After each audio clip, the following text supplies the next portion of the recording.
2B2. There we are. Look at that. It's the And we're mellow live. zone. Yes, we are, Mikey. How are you? Hello, Michael Knight down in Pasadena, California. How are Hello, you, buddy? I'm fine, Vinnie. I have committed no war crimes so far this morning. Well, the day is young. There's time. Have you called anybody an animal or Piggy? uh well, I don't know. There's several names that he's got for the Somali people. Uh Do garbage. you think he's confused them with the Afghani people? He's Is got it possible that he goes back and forth and not quite certain what country he's mad at?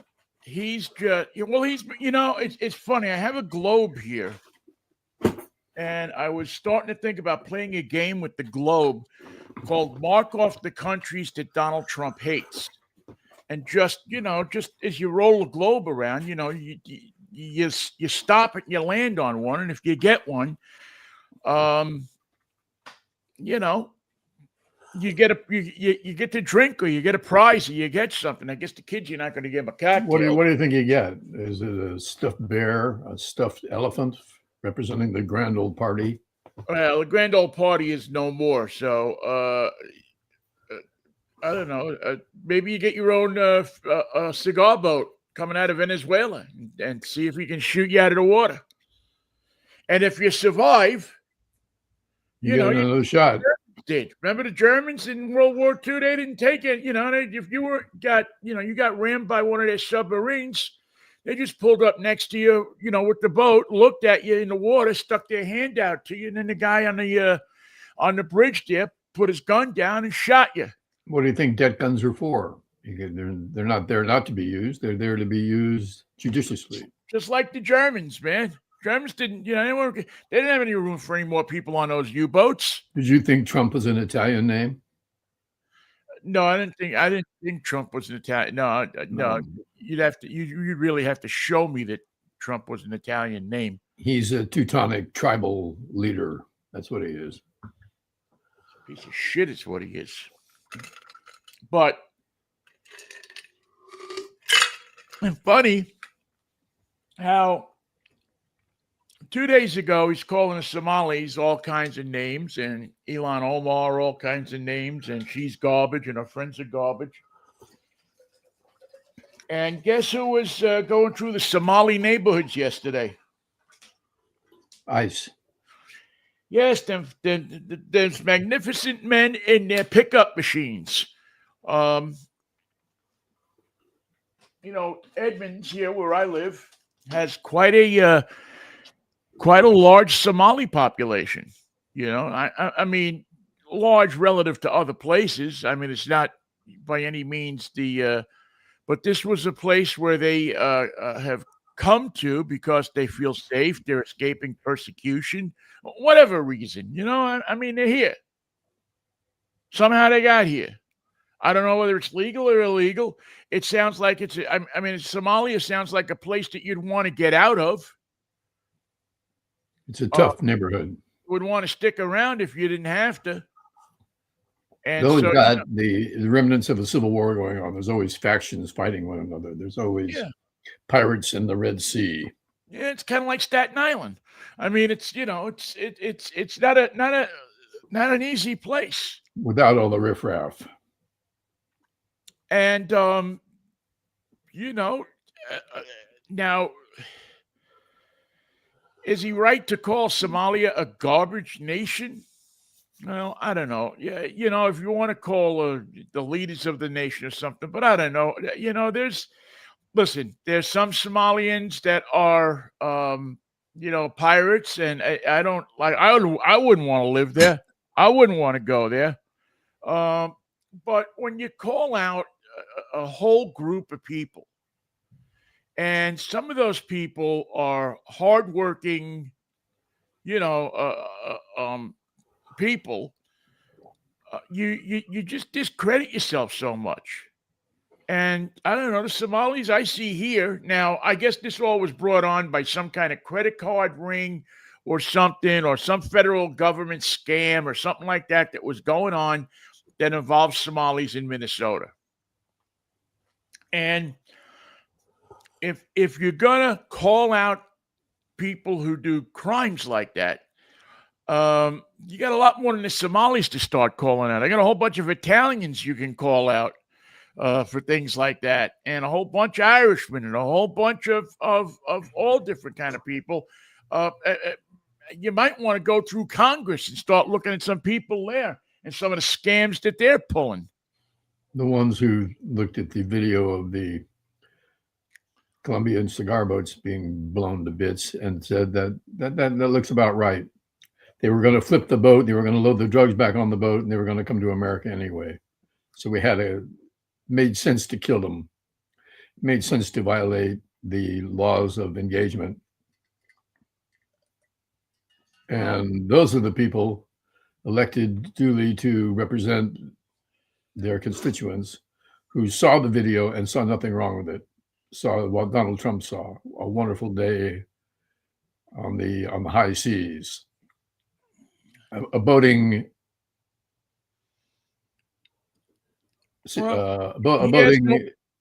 outing, an outing of the family, really, just enjoying the day on the great open waters of the Gulf of America.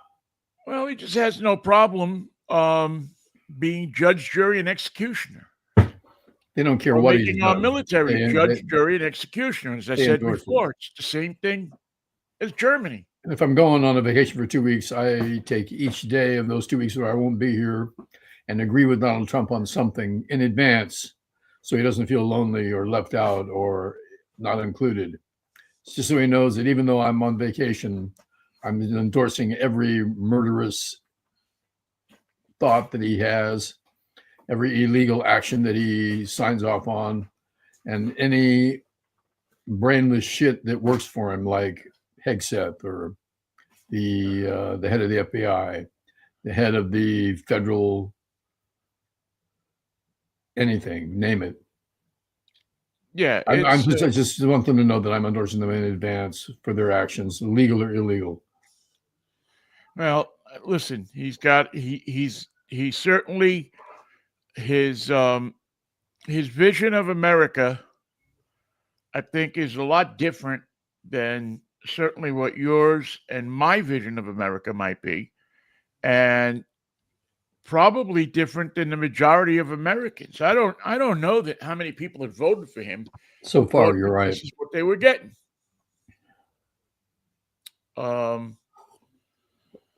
You know, we're I don't know. I just don't. I don't know that. Well, I hope that this isn't what people thought they were getting and voted for him. Stop it. The ones that were on the fence. The ones that were like, well, but you had to know. I mean, he said it in his campaign. He said he was going to do crap like this. Americans are notoriously stupid. They just can't help it. And this is how it bites them on the ass. This is how being stupid pays off in the long run. This is how being careless pays off day after day. And this is what blind endorsement of anybody's actions in advance earns you. Yeah, unless you believe that that's the way it's supposed to be. Donald Trump's a fascist, fuckhead, murdering son of a bitch, and the Republicans don't give a damn. But Republicans say that's the guy we wanted. That's what we want. That's who we want. That's how we want him to act, and that's how he's going to act today and tomorrow. And that's fine with us. Well, is there anybody besides Marjorie Taylor Greene willing to say that this guy is a criminal? This guy is wrong. This guy is, from the time he gets up in the morning till his last tweet at night, is a negative aspect that cannot be endorsed much longer. He has to go. Out of elected officials, it doesn't seem like it, except for Democrats, and I don't even know about all of them. But I saw a press conference, not a press conference, but an interview yesterday with somebody, and I wish I could remember who it was. But they kind of said, "Well, that's just Donald Trump. That's who he is." And people have come to expect that out of him. So You can say the same thing about Babyface Nelson. He was a troubled boy, but he's always been that way. We call him Babyface, and it doesn't help. It doesn't seem to soften the elements of his life that we have to live with. Yeah, Lee Harvey Oswald was troubled, and so we expected him to go kill President Kennedy with a gun that doesn't work. How do you do that? It's that kind of thinking that really pisses me off. You know, it's just that's the kind of thought that well, you know, that's who he is. Well, that's what they said about Jeffrey Dahmer around lunchtime every day. Yeah, that's who he is. He's inviting a couple of kids from the school up to his house for lunch. With fava beans and a nice Chianti. Yeah, I mean, again, it's. I don't know. I certainly don't accept it, and I don't accept his blanket indictment of people that are here from Somalia, and I don't accept. You know, it's getting to the point where I don't accept him as my president. I guess I don't look at him and say that represents me, because that doesn't. I don't want him doing this stuff in my name. I don't want him, and I'm sure a lot of people feel like that. He's doing it. He's doing everything in his own name. Yeah, that's one thing. You don't have to worry about him doing it in your name. He doesn't care. Right. He does it in his name. And you know, this whole thing.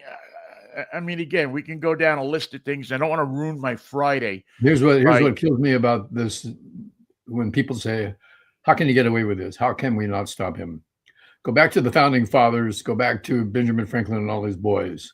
You think they wrote a great document? The document that they wrote was for shit. It never once was able, by its construction, to stop a fascist, a dictator, a traitor,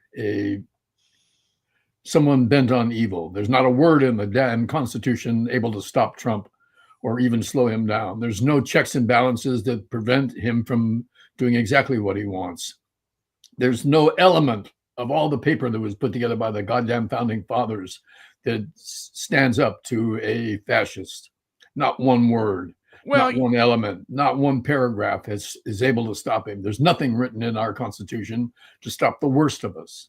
And we didn't know it until now, but we should have imagined it before now. Well, There's no breaks. There's no breaks. We always imagined that there would be good people. We always imagined that there would be, you know, people who would stop that kind of thing. That if something like that happened, that they would stop it. Well, you know, there were people who stopped Joe McCarthy. There were people that stopped, but today we live in a world where it's not about serving the public. It's about getting your clicks on Instagram and getting you this and getting you that. And so you're not living in that world anymore. People are out for themselves. American society is out for itself for you know, a good portion of people. And we become lazy. We don't care. We don't think it's going to affect us as long as they don't cut off the cable TV or the streaming TV or the cable TV. And you know, we get enough to, you know, so that we're not hungry. So many people don't care. And the Congress people and the people that are supposed to be able to stop them are getting their pockets lined. So they don't care. They're not going to stop this guy. And you know, everybody always thought that the better angels would save us. Well, you know, the better angels took the year off. There are no better angels. It's true. And you know, and I think that there are words in the Constitution that probably could stop this, but you have to follow them. You have to be willing to follow them. And the Republicans have proven time and time again that they will not follow them, that they'll do what they damn please, because it's not about us. It's about them. They just get in line and endorse it. It's a rubber stamp. They don't consider the short term or long term upside downside of anything he's done. They live in the fear that they'll be marginalized, lose their job, lose their constituency, lose their sweetheart deals. They don't give a damn.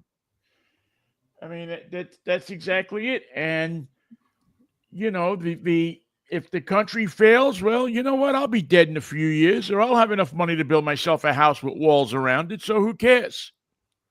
And if the average person goes hungry, the average person can't pay a health care bill, or the average person can't put a roof over their heads, bring out your dad. Bring out Screw your dad. We'll have the Somalis come around with a dump truck and pick up the bodies. Just bring it to the sidewalk. Manipulate the votes how we want them. We're not coming in to get them. You got to bring the bodies out. No, if you think listen, it's really discouraging. And people say, well, I see hope in this, I see hope in that. And yeah, there's hope here and there. Every once in a while you see something that makes you but the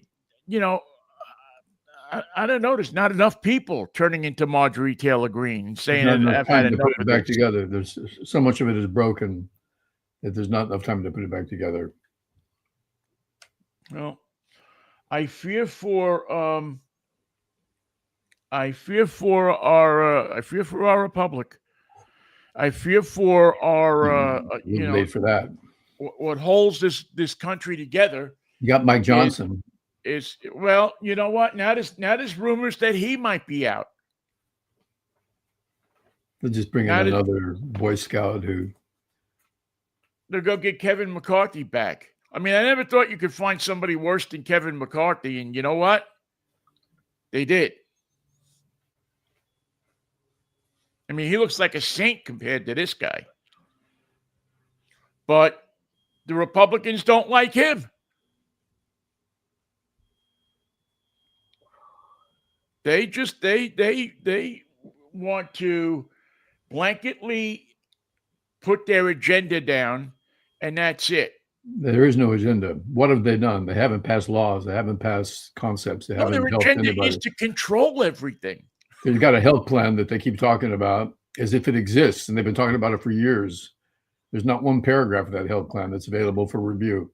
There's no health plan. You know what? Rename.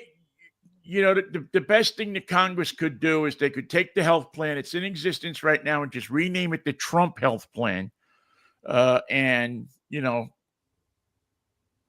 he'd be happy. It just sticks in his craw because Obama came up with it. If no other reason, that's the only reason it's not good, is Obama came up with it. And he just hates black people. He just can't stand them. He's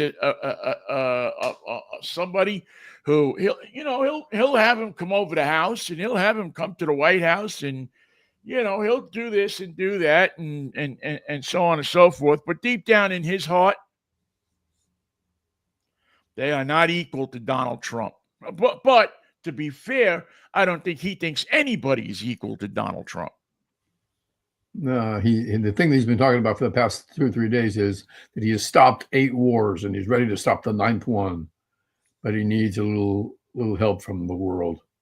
He's the war stopper. He thinks that he has stopped 8 wars. This is a mental illness on an extraordinary scale, a corporation, industrial scale. You can tell from the way he falls asleep in his own cabinet meetings and the way he talks about himself, bringing up false, delusional, created situations from the past that never happened. There has not been 8 wars solved. There's not a 9th ready to be solved. He's talking about it. He's saying that each boat that comes from Venezuela carries enough drugs to kill 25,000 Americans. Now, those are some heavy stats to be thrown around. It's nonsense. No one checks him on it. No one even rolls their eyes anymore. He can say anything he wants. Well, yeah. regarding the world and come up with numbers that he makes up on the spot to justify what he's doing. Each cigarette boat contains the drugs equal to killing 25,000 Americans. This is lunacy. And it Well, gives drugs a bad name. I mean, to him, it's all the same. I mean, to him, cocaine, fentanyl, all that stuff. It's just all the same. It's not. There's no difference. What if they were bringing lemonade? Well, he said they were bringing enough lemonade to choke 25,000 people. Yep. It upsets his stomach. It's that said, I mean, it's there's supposed to be. It's just. Well, the only thing you can hope for is that we're a few ticks away from the new year, and you just got to hope that the Democrats come up with people to run in these races that are going to be electable and are going to go out there and not be so far off to the left or so far off to the right that they're somewhere in the center, and that people will look at them and say, this is better than what we got. We can't keep going with what we got, because in the next 2 years they'll ruin it. They'll blow everything. And if they elect, if there's a Republican sweep in 2026, a Republican landslide in 2026, then the country, then the people that are younger than us, the people that then our generation, our people that wanted this country to be a place that everybody had a shot and everybody had equal opportunity and everybody had it's done. It's over. The dream is dead. Martin Luther King, you may as well take down the stuff. John F. Kennedy, you may as well snuff out the eternal flame. You may as well knock down Lincoln's memorial. And no one would care anyway. And pave it over and make it a parking lot. Have Joni Mitchell out there singing for it. May as well have Kid Rock book 25 nights into the Kennedy Center.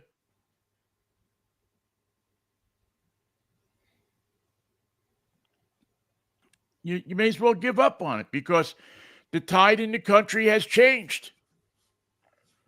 This is the conditions for uncontrolled change. Well, there's some people that would say that, well, you guys had your chance and you didn't do anything, and they don't see all the good that was done. And listen, it is frustrating, because there are a lot of people that took advantage of what was done. But I don't know. It just seems like there's a group of people that have seized control, and we can't stop them. There's nothing in the structure. There's nothing in the structure of our government to stop them one step. Right. You can't even stop ICE. You can have secret police with masks in any town, in any city. Tell them you're coming. Give everybody 2 weeks notice. It doesn't mean a damn bit of difference. No one can stop them. No one checks them. There's no balances. There's no downside. There's no payment to be made for lunacy in the streets. Yeah, not a damn thing. Right now there isn't. And the only way that you'll stop it is to elect different people and be able to, in essence, give them such a majority that anything that Trump tries to do is just that he becomes an ineffective, lame duck president, which I think he is already in a lot of ways. I can't believe he hasn't pardoned the bomber that they just arrested, the guy with the bombs at the GOP the January 6th guy. Yeah, no, that'll happen. That'll happen. I mean, here he is. Here's a guy. He's shooting people out of boats because he says that they're importing drugs, they're smuggling drugs, and here he goes and he pardons a known drug smuggler. Yeah. A known guy that was arrested, that it was proven in a court of law that he smuggled drugs, and And he had the downside to that is there is not a word said about it. If you didn't hear it on the news, it would never be a factor. Republicans have nothing to say, not a word, no checks, no balances. No, nobody looking at him and saying this has gone too far. This is not right. This is not good. So the only thing you can do is really hope that in November you gotta really work toward November and make sure and do something that basically doesn't, there's no guarantees, but basically work as hard as you can to get this guy neutered for the final. Then you have to have the Nuremberg trials, part 2. Well, that's it. Then you have to take these people that have done this and make examples out of them. Make sure that they don't ever do it again.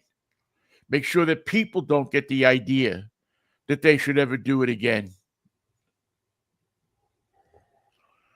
I don't feel, I mean, listen, I look at Trump and I just think he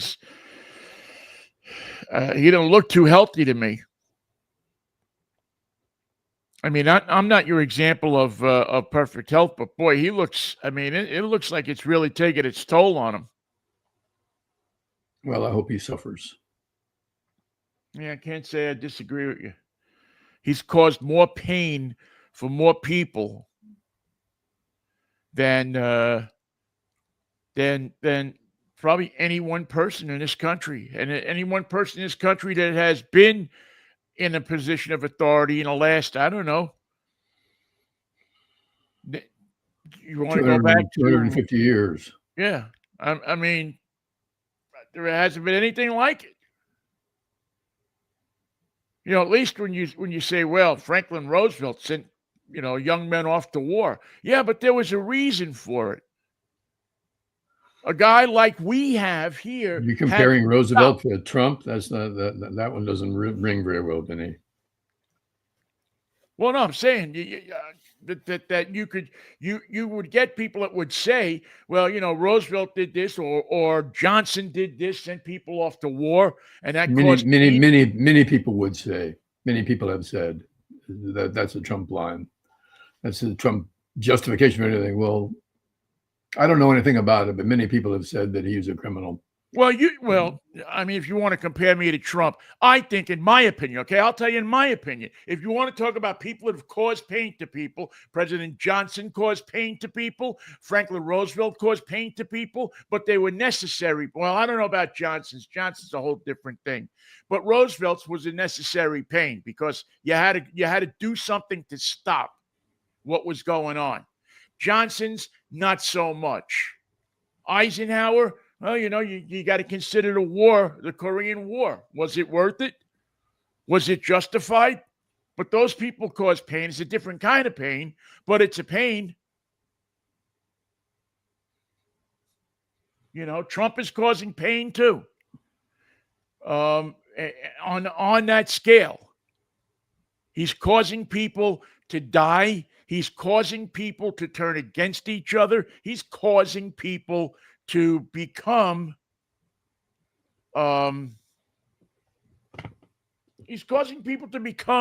mean.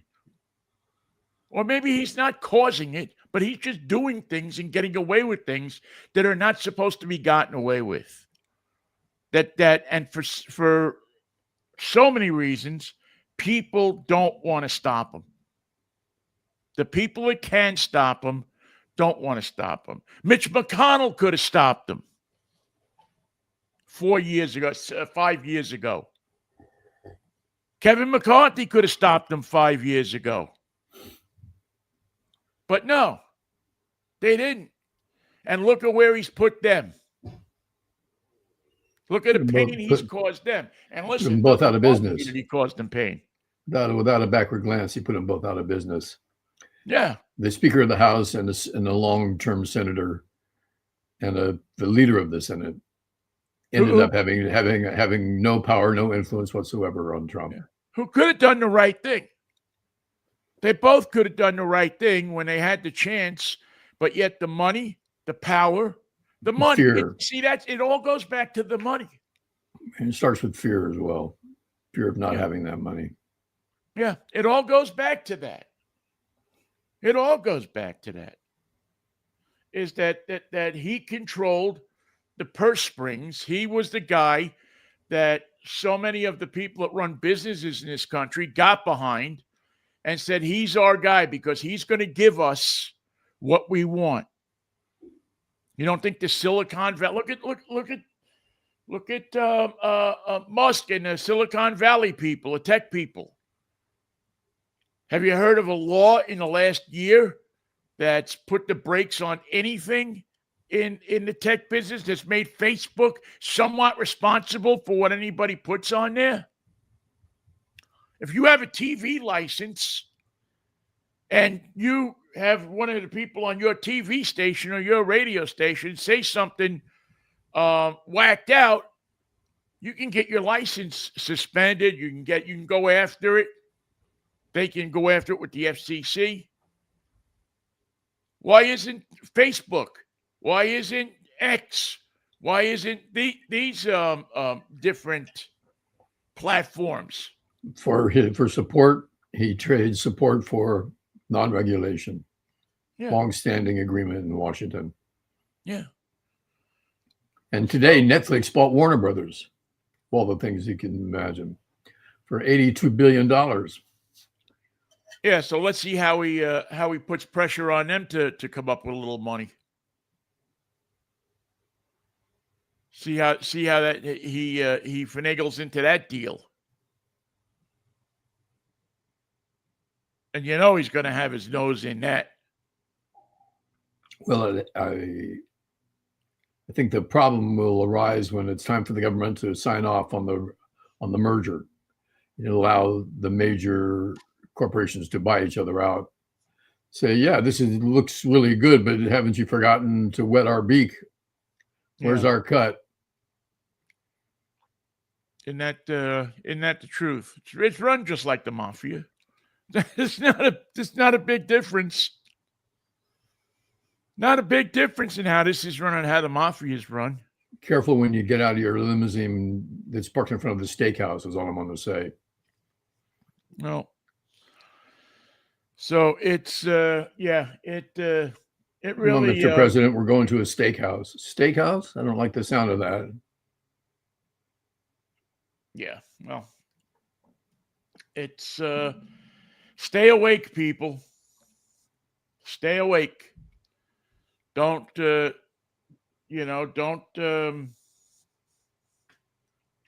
stay prepared, because don't take it for granted. Yeah, don't take anything. This won't be a time when inaction will answer the problem that we're facing. The conditions are too ripe for more than just protests, more than just a complaint, more than just a sign on the side of the road saying honk if you hate Trump. It's going to take more than that.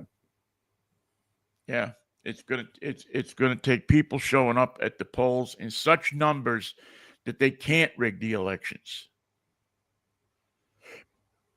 It's going to take candidates that. Well, first of all, the idea of a rigged election is something that everybody talks about, but who do you actually go to rig an election? Who would you employ as your election rigger for the next presidential election? What states would you rig? Well, I'm not even thinking the next presidential election. I'm thinking of congressionals. I'm thinking the midterms. True. But I'm saying the concept of a rigged election is rigged itself. It was invented by Donald Trump to confuse the results of anything. He says that that the election was rigged. Which one? Doesn't matter which one. Any election is always rigged as far as Trump is concerned. Who rigs these elections so beautifully and so effortlessly that no one can stop the rigging from taking place? Why is there no anti-rigging legislation? Because they might go after him. Because it is exactly what Trump talks about. It's fake news. He invented it. Isn't he the guy that picked up the phone and said, You got to find me 14,925 votes or something. That's what I need. That's what I need. One more. Can't you find me them? He wasn't saying recount the votes. He was saying find me. Them. He was saying rig the freaking thing. Yep. So when you talk about rigging elections, so far the only one I know that's on tape rigging an election in this country in the last 8 years or 12 years is Donald Trump. So stay aware, kids. Stay aware. And stay away from the guy with the candy outside the schoolyard. What do you think about this week's football card? I haven't examined it too closely.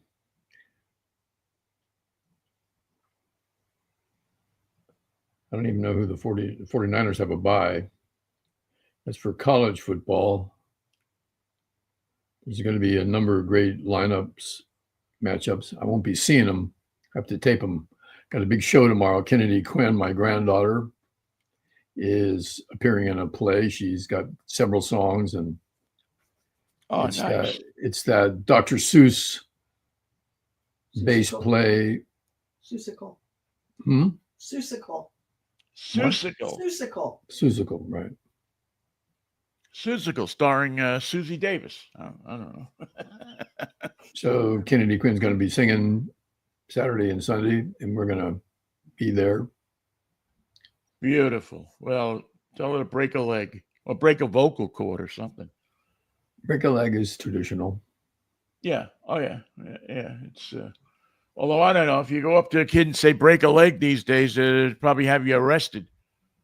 You know, go up to her at school, say break a leg, kid. Well, you know, you have to be politically correct. What do we got going here? Let's see. Oh, the Seahawks. They're down in Atlanta.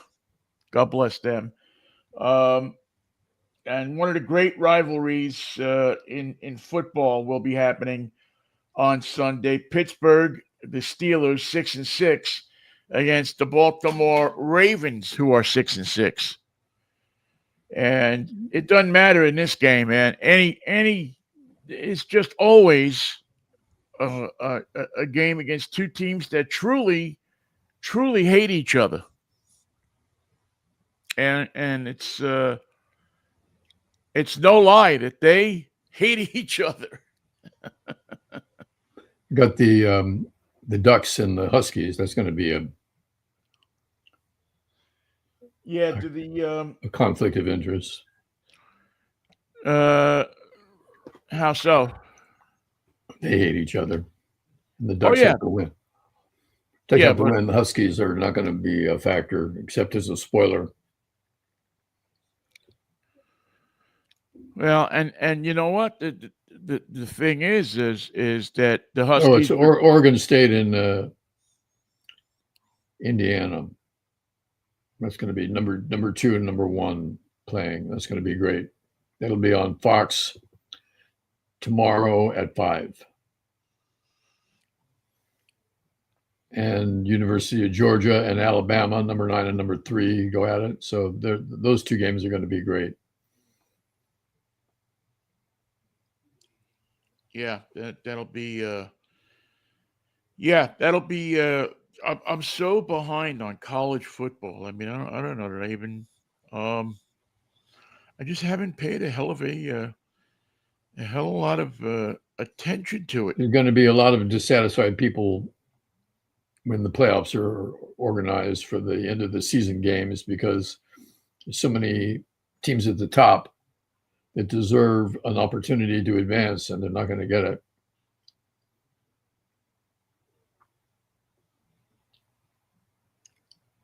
Yeah, let's see. So, let's see. The bracket right now is. Oh, it's interesting.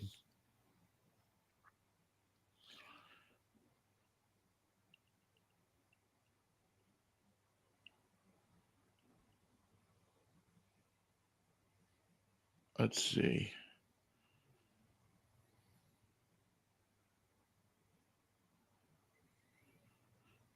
So I'm just looking at the schedule on ESPN. This is December 2nd, 2025, with the football playoff getting ready to go. And it looks like, well, I don't know when this is. This is not clear on when it is. Oregon and Northwestern. Saturday, 9:13. Oregon State, 9:20. Oregon.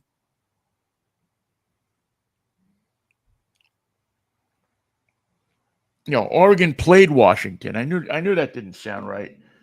Oregon played Washington the 29th, and Oregon won 26-14. I knew when you said that it didn't sound right.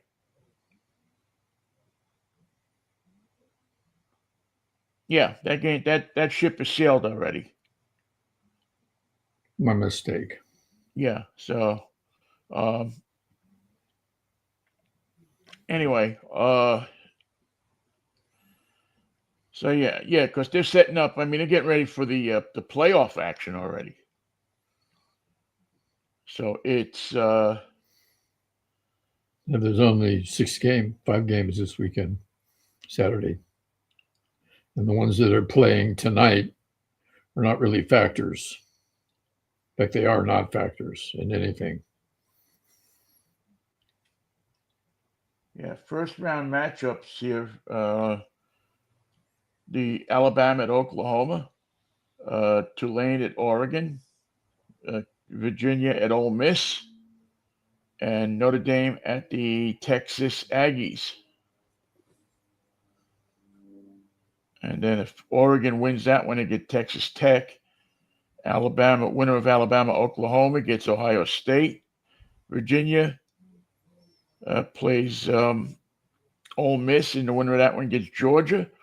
And the winner of Notre Dame and Texas A&M gets number 2 Indiana. And wouldn't that be a great game? Notre Dame, the Fighting Irish, at playing Indiana in the playoff system. That would be, I'd like to see that.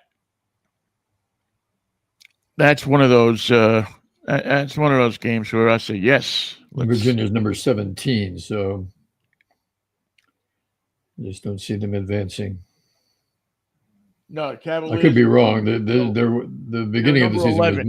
was more upsets than anything else.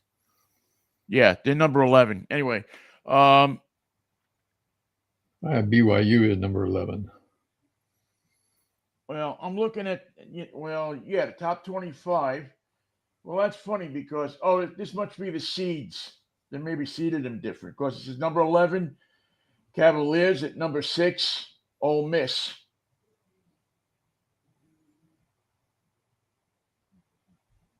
So but I'm looking as I look at the top 25, it says that number 11 is BYU. So I don't know if ESPN doesn't know what the hell they talk about. Usually they do.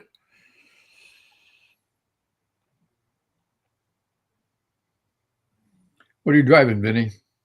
What am I driving this week? That's an interesting question. Where is my I walked out to the car to get it, and I stuck it somewhere, and now I don't know where I stuck it. Should I call Cash Patel to help him look for you? Yeah. Give him a holler, see what he's got to say. I am driving one of my favorite cars to drive. This is one of the versions. I've driven this version a bunch of not this version, but I've driven this car a bunch of time in different iterations. This is the Mazda CX-90 Premium Plus Turbo Inline 6. And it needs more names. It needs a shorter name. Yeah, it needs something else in there, but it's a nice full-size big SUV. It's not a 9-seater, a 3-row SUV. I'm thinking of the days that 3-row station wagons used to seat 9 people. Shows you how old I'm getting. But this is a really nice vehicle. if you're in the market, you're thinking about one of those larger vehicles. You got a family and you want to actually have a third seat with some room for the kids' legs. I mean, if you have legless children, it's a different story. But most kids these days come with legs. And so if you have those children, this is a really nice car. It holds the road spectacularly well. And it also it looks nice, obviously, nice lines, nice design, all the safety equipment that you could imagine is in this car. They've improved the entertainment system in the car, and it just hits a lot above its weight in things like the seating materials and the transmission and the engine. Their inline six turbo is a pretty damn good engine. Checked it out. I don't see a lot of complaints about the engine. And again, nice luxury factor in it too. I mean, it's got an interior I think comparable to a Lexus, in a car that costs thousands less. So the it's a the what you get for your money factor is really good. And, it's got all the stuff that you would think you're going to have in a car like this. Nice carpeting, comfortable seats. The rear seats adjust back and forth to give more leg room to the people that might be sitting in the back of this thing. And, Michael, I mean, these cars, there's not a lot of difference between a lot of them, but this one, there is a difference. And that's what I like about it. Mazda keeps that sports car DNA in it. And, it's a pleasure to drive for a big vehicle. It handles nicely. It's as I said with the 50 that I drove last week, comfortable car, very comfortable car for, for a road trip or whatever.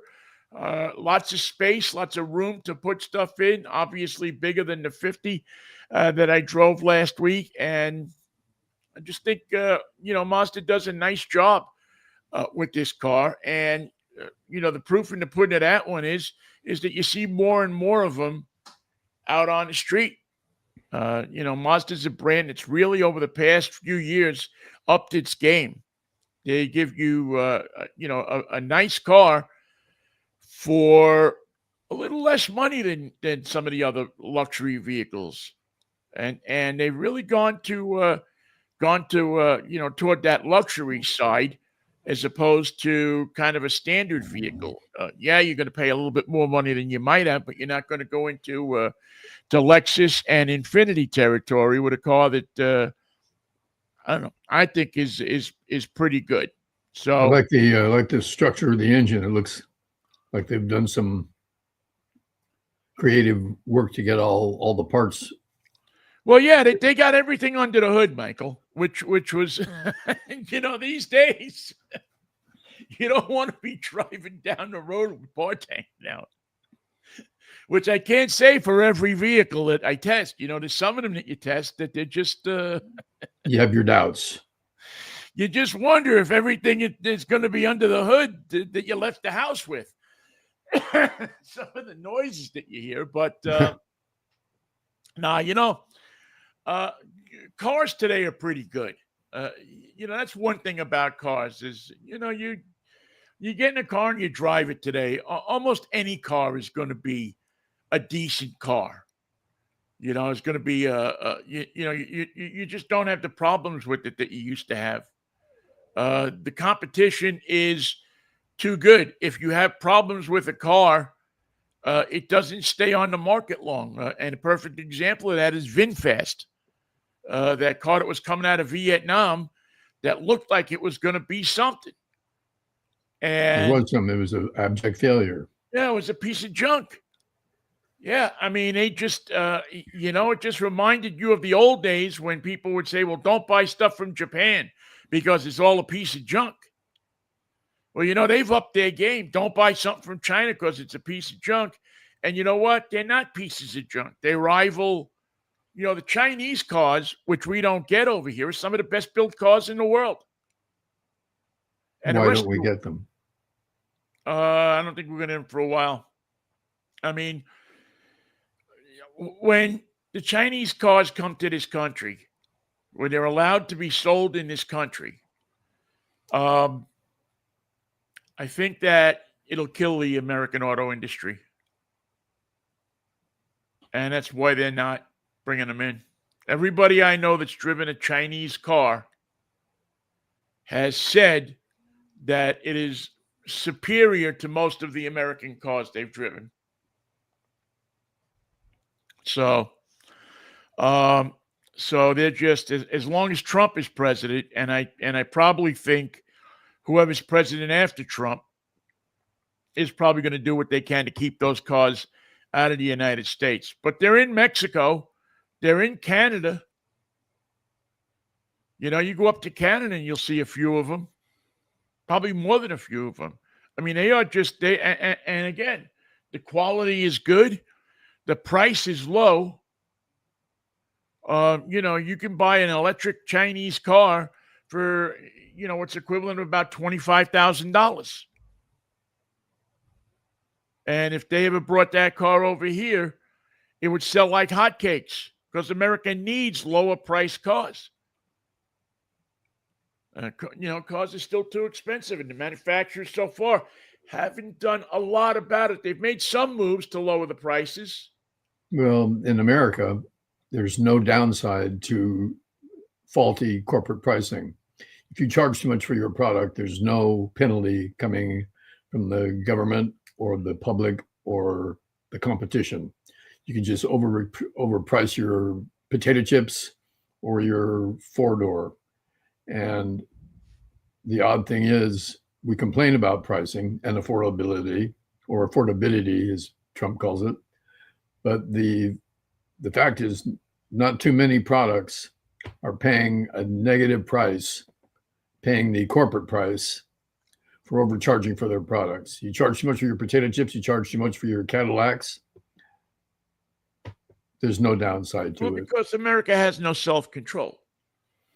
Got to have it. America has no self-control. If they want the potato chips and it's $2 for a 39-cent bag of potato chips, America will pay $2 for the 39-cent bag of potato chips. Many people in Europe will not. They'll just say, we won't buy that. We'll buy a cheaper alternative, or we'll buy a potato and go home and cut the potato and put it in some cooking oil and throw a little salt on it and make our own freaking potato chips. And it won't cost us even 39 cents. Tastes delicious. And it'll taste 10 times better than that processed crap that you're throwing at us. We're getting close to the end here. I don't want to interrupt. Yeah. Pardon me for interrupting, but I wanted to mention the death of Steve Cropper. I didn't see that. Yeah. He died yesterday or the day before. He was young 80s. He, if you don't know him, was the lead guitarist for Booker T and the MGs. Play it, Steve. The songwriter for Midnight Hour, Dock of the Bay, and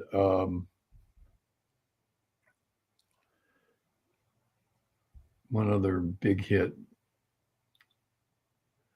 Way to the Midnight Hour, Dock of the Bay, and damn. Oh yeah, I'm blanking on it now. I am too. Well, those two alone he co-wrote them with Wilson Pickett and with Otis Redding, and played on so many sessions for Volt, Stax, and Atlantic Records that the list of accomplishments and contributions by this guy is truly amazing. Not the best technical guitarist in the world. He just had the best taste. He had the best licks. He had the best feel. He was a damn fine guitarist. And talk about a time when soul music was ascending to the highest levels. And he was part of that. And for a group out of Memphis to be half black and half white in those days was a unintended image shattering Yeah, you Look to the didn't see future. that, but he could play with the best of them. Right. Many people that are younger will remember Steve from the Blues Brothers. Right. The guy with the long, obviously the guitarist with the long hair, and pretty much the anchor of that band. And when Sam and Dave say "Play it, Steve," in Yeah. Soul Man, that's who they're telling to play it, Steve Cropper.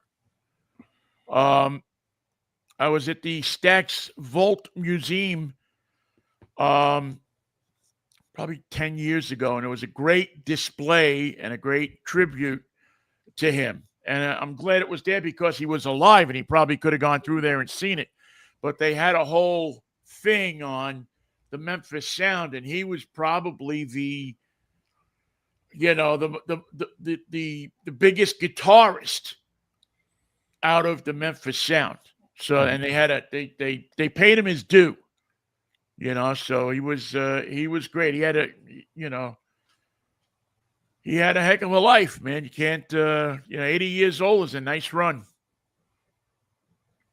Great contributor and unique in every aspect of his sound, and played with Booker T on organ, Donald Duck Dunn on bass, and their drummer Matt Murphy on what was Matt Murphy on piano? Was Matt Murphy piano? No, that was Booker T on the keyboards. Yeah, it was Booker T on the key. But Al Jackson was their drummer. Yeah, just a gifted group of individuals who played on more records than you would believe. I mean, if you look at their what is there's one Booker T song that I've always listened to and always just appreciated. It's Booker T's version of Whole Lotta Love. He did a version of Whole Lotta Love that I love. And that's sad news. And I'm going to go put the Blues Brothers album on it. What else? I don't. If you didn't want to go to the Blues Brothers, would you go to that first Booker T album that has Green Onions? Time Is Tight. Mm-hmm. That wasn't the first, but yeah, Green probably Onions came before Time Is Tight. Yeah. Yeah, do. That guitar went in there. Well, they were that instrumental backing group. It was like it was a hit record without the vocals, and their simplicity and their ability to play together was just unique. It was a very special time in the history of popular music in America, because the so-called soul sound didn't come out of New York or Los Angeles. It came out of Memphis, and it was a sound completely invented and owned its roots to them. Yeah, and what I really like to tell people, because a gazillion people will go to Graceland, and I always tell people I know that are going to Graceland, do yourself a favor. Now I don't think he's preaching there anymore, but if you get a chance and you're there on a Sunday, go to Al Green's church, because he was, up until not too long ago, I believe, still doing the sermon every Sunday. And you want to go to Al Green's church, and you want to go to the Stax Volt Museum. Don't miss that. And right across the street from the Stax Volt Museum, almost like kitty corner, which is in the old theater that they took over and used as a studio, is Reverend C.L. Franklin's church, whose daughter was, of course, Aretha Franklin. So the roots run deep, and they're there to see. Right. If you're interested in that music, and you should be, it's all there. It's too bad that Memphis is a bit of a crazy city right now. There's a lot of crime and a lot of insanity going on there. But I don't know. I've been there a few times and never felt threatened. I took my daughter there a number of years ago and never ever felt threatened or anything. So, but I hear it's from more than a couple of people that it's gotten a little crazy down there, and you always see on these most crime-ridden cities in America, Memphis always seems to make the list, unfortunately. And and I would be remiss if I didn't mention Beale Street as well, where so many musicians got their start. And Steve Cropper. Well, he was the guy that you always looked at. I mean, he was the guy that caught your eye in that configuration of musicians. Skinny white kid with the Fender Telecaster. Yeah, he's the guy that caught your eye. All right, Michael. Well, we've done. Let's see. We've done cars. We've done music. I'll leave you with a sad architectural note. Frank Gehry is dead at 96 years old. Wow. Man who designed many buildings. A lot of downtown LA is the Disney theater complex is Frank Gehry. Yeah, it's 96 years old and designed one of the world many of the worlds. He was I guess he was kind of the in the 30s and 40s and 50s. I guess it was Frank Lloyd Wright, and then I guess Frank Gehry kind of took that mantle, that architectural mantle from Frank Lloyd Wright. I mean, I'm sure there was somebody in the middle, or maybe there were just a whole bunch of boring buildings. That's probably a factor. Yeah, that's probably it. That might have been that section of architecture where they built all those ugly square buildings in like the 60s. Bauhaus. Oh God! I mean, any building that was built by the federal government in the early 60s just looked. I mean, it was just horrible looking. Uninspiring. Oh, it didn't. It's so funny too, because the buildings that they built for the government in the 30s and the 40s and even the 50s, they just, they had the columns and the eagles and and the sayings on top, and you walked into them.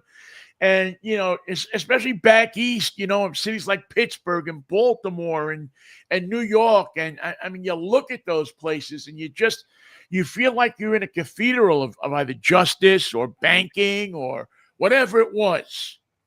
It's like the Carnegie libraries.